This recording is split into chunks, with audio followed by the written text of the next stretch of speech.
Alors, on va parler d'interpolation de forme maintenant, qui est le troisième type que j'aimerais couvrir avec vous.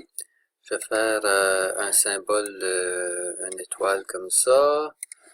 J'amène ça dans la bibliothèque. Et puis, c'est le symbole numéro 1. Je vais le discarter pour l'instant de la scène. Je vais faire un deuxième symbole qui va être un polygone. Donc, au lieu que l'étoile, ça va être polygone, comme ceci. Si je veux avoir la même grosseur que l'étoile, je pourrais en fait mettre l'étoile comme ceci. Et puis,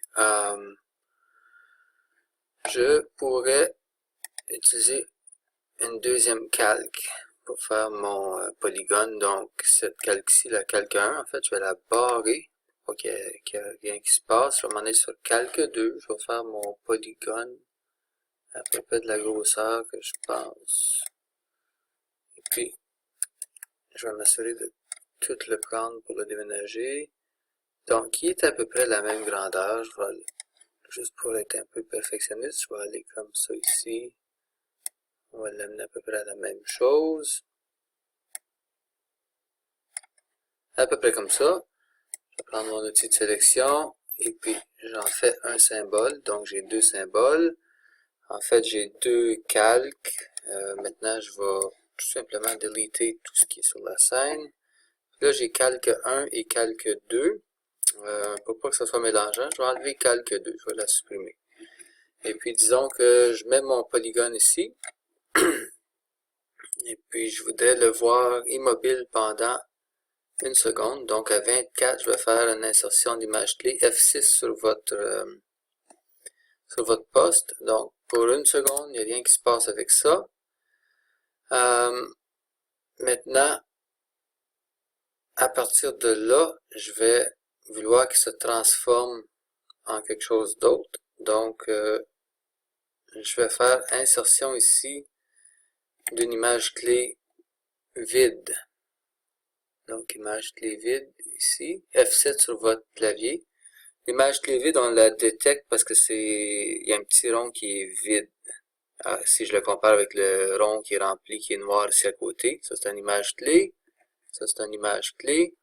Ça, c'est une image clé vide. Je vais amener mon polygone.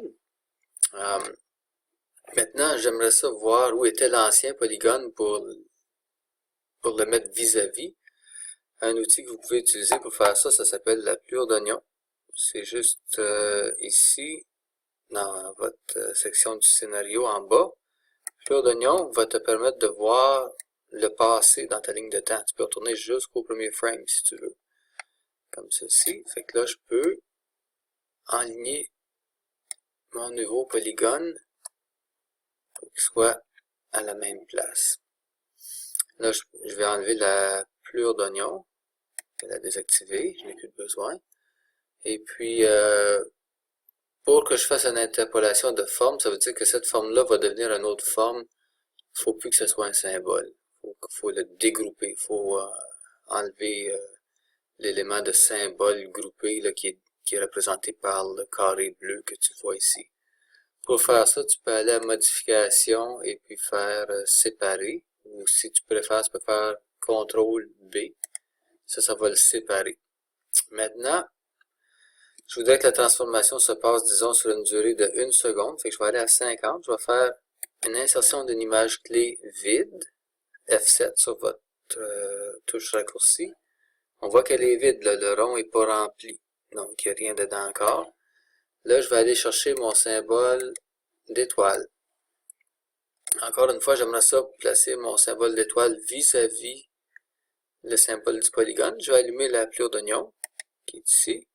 Là, comme par magie, on voit un fantôme du polygone. Ça nous aide à placer notre étoile vis-à-vis comme ceci. Et puis, par la suite, il me faudra, ben là, je peux enlever la plure d'oignon, il n'y a plus de besoin. Il me faudra dégrouper, donc CTRL B, ou si tu peux faire modification séparée, comme ceci. Et puis là, je vais faire un clic de droite n'importe où dans ce segment-là. Clic de droite et dire interpolation de forme. Et puis, voilà ce que ça va donner. Donc, le polygone va devenir une étoile. J'aimerais maintenant voir cette étoile-là pour une durée de 1 seconde. Alors, je vais faire juste à côté ici, insertion, image clé vide. Je vais allumer ma plure d'oignon. Je vais aller chercher mon symbole qui est groupé, celui-là. On le sait, il y a un petit contour bleu. Donc, voilà, je le place à peu près comme ça. Et puis, je lui donne une durée de 1 seconde. Donc, on est à 50, on va s'en aller à... On est à 51, pardon, on va s'en aller à 75. Et on va faire insertion, image clé, sinon F6, comme touche raccourci. Si on regarde ça, il n'y a rien qui se passe. Ça morphe, et puis, il n'y a rien qui se passe pour 1 seconde. Comme ceci. Si vous voulez le voir dans le output window, faites CTRL Enter. Vous allez voir ce que verrait un utilisateur.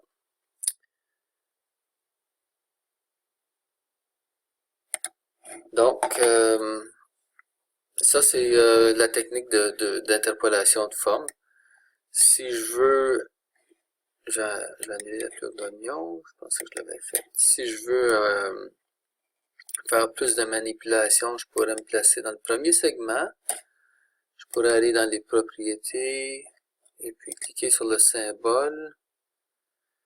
Je pourrais, par exemple, changer des effets, faire des effets de couleur. Là, je pourrais aller chercher une teinte différente, comme ceci. Puis rendu là, je pourrais avoir un autre effet de couleur, une autre teinte complètement différente.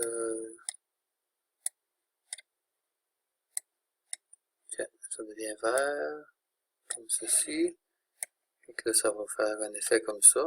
Si je veux que ça soit graduel, je pourrais faire interpolation classique. Ça va se passer tout doucement.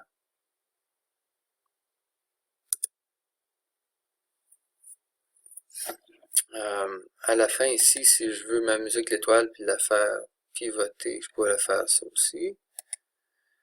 Donc, pour qu'elle pivote, il faudrait que je fasse un clic de droite, faire interpolation classique, puis là, choisir de la faire pivoter à droite, comme ça. Fait que si on regarde ça à nouveau, ça va faire changement de couleur, morph, pivoter.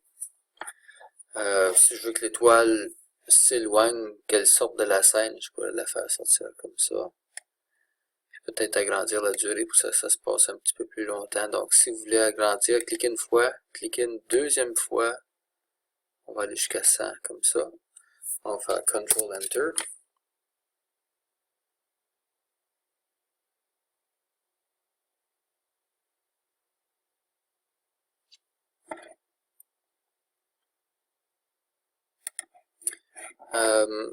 Si vous voulez aussi un petit truc que je peux vous donner, c'est que vous pouvez faire marche arrière, donc faire exactement le contraire de ce qui est là. Et puis, une façon assez simple, c'est de cliquer sur la première image, appuyer sur Shift, cliquer sur la dernière image, et puis faire un clic de droite n'importe où, puis dire, en fait, copier les images comme ceci. Juste ici, copier. Vous vous placez ici. Vous faites coller les images.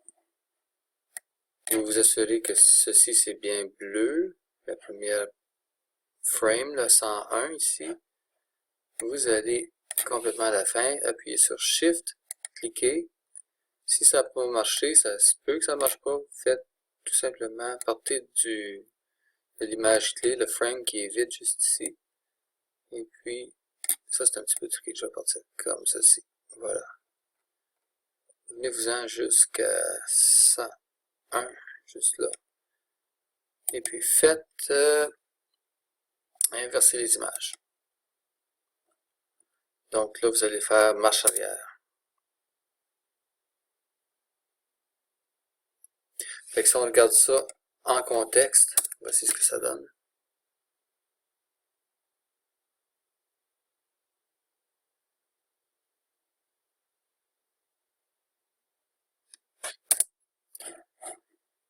Et c'est tout pour, en fait, plus que l'interpolation de forme, on a vu plusieurs petites techniques qui vont vous être utiles tout au long de vos animations.